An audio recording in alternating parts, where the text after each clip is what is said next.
नमस्कार मित्रांनो, स्वागत आहे तुमचं आमच्या YouTube चॅनेलवर। आजच्या व्हिडिओमध्ये आपण जाणून घेणार आहोत श्रावण महिन्यातील कृष्ण पक्षातील विशेष कामिका एकादशी विषयी। या दिवशी भगवान श्री विष्णूची पूजा कशी करावी, व्रत कधी आणि कसे करावे याची सविस्तर माहिती मिळवण्यासाठी हा व्हिडिओ नक्की पहा।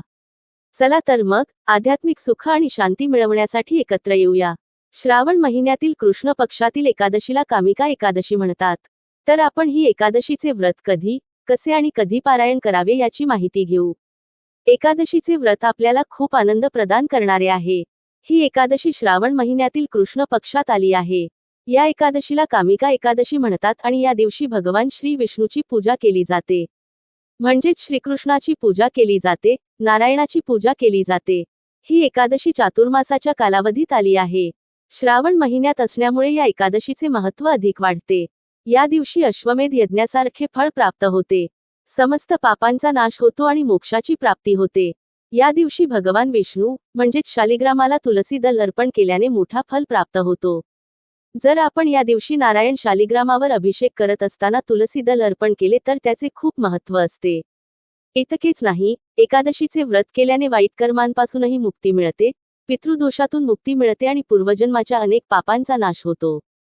वैदिक पंचांगानुसार श्रावण महिन्यातील कृष्ण पक्षातील एकादशी तिथी जुलै 30 संध्याकाळी 4:44 वाजल्यापासून सुरू होईल। व्रताची तिथी 31 जुलैला असेल, कारण एकादशी 31 जुलैच्या संध्याकाळी 3:55 वाजता पूर्ण होईल। त्यामुळे उदया तिथी 31 जुलैला असेल। त्यामुळे व्रत 31 जुलैला करणे उचित राहील। बुधवारी या व्रताचे पालन करावे। भगवान श्रीकृष्णांनी या एकादशीचे महत्त्व सांगितले आहे। मान्यता आहे की एकदा धर्मराजा युधिष्ठिराने भगवान श्रीकृष्णाला श्रावण महिन्यातील कृष्ण पक्षातील एकादशीचे नाव आणि महत्त्व विचारले। तेव्हा श्रीकृष्णाने त्यांना सांगितले की ही एकादशी कामिका एकादशी म्हणून ओळखली जाते।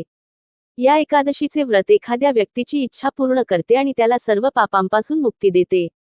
कामिका एकादशीचे व्रत पाळल्याने कुठलाही प्राणी कुयोनीमध्ये जन्म घेत नाही। जे भक्त या एकादशीला भगवान विष्णूला श्रद्धेने आणि भक्तीने तुळशीची पाने अर्पण करतात, ते सर्व पापांपासून दूर राहतात।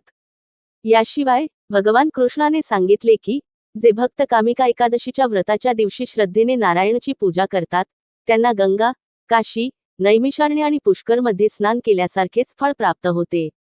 आपण एकादशीचे व्रत मन, वचन आणि कर्माने करावे। पारायण 1 ऑगस्टला सूर्योदयाच्या वेळी करावे, तेव्हा हे अत्यंत शुभ असेल। ब्राह्मणांना भोजन द्यावे, गायीला गवत खाऊ घालावे आणि नारायण भगवंताचे स्मरण करून जास्तीत जास्त जप तप करावे। व्रतात खोटे बोलू नये, ब्रह्मचर्याचे पालन करावे, नारायण भगवानाची पूजा करावी, शालिग्रामाची पूजा करावी, अधिकाधिक सेवा करावी आणि जास्तीत जास्त भजन करावे। जितके जास्त भजन आपण कामिका एकादशीच्या दिवशी कराल, तितके आपल्या समस्त मनोकामना पूर्ण होतील। भक्ती आणि मुक्ती प्राप्त करण्यासाठी एकादशीचे व्रत आहे, म्हणून आपण हे व्रत पाळा आणि आपल्या मुलांनाही हे व्रत पाळायला सांगावे। कामिका एकादशी तुमच्या समस्त मनोरथांना पूर्ण करो। जर तुम्हाला आमचा व्हिडिओ आवडला असेल तर कृपया आमच्या चॅनेलला लाईक करा, शेअर करा आणि सबस्क्राईब करा। आमच्याशी कनेक्ट राहा जेणेकरून तुम्ही आमच्या आगामी सर्व व्हिडिओचा आनंद घेऊ शकाल। धन्यवाद।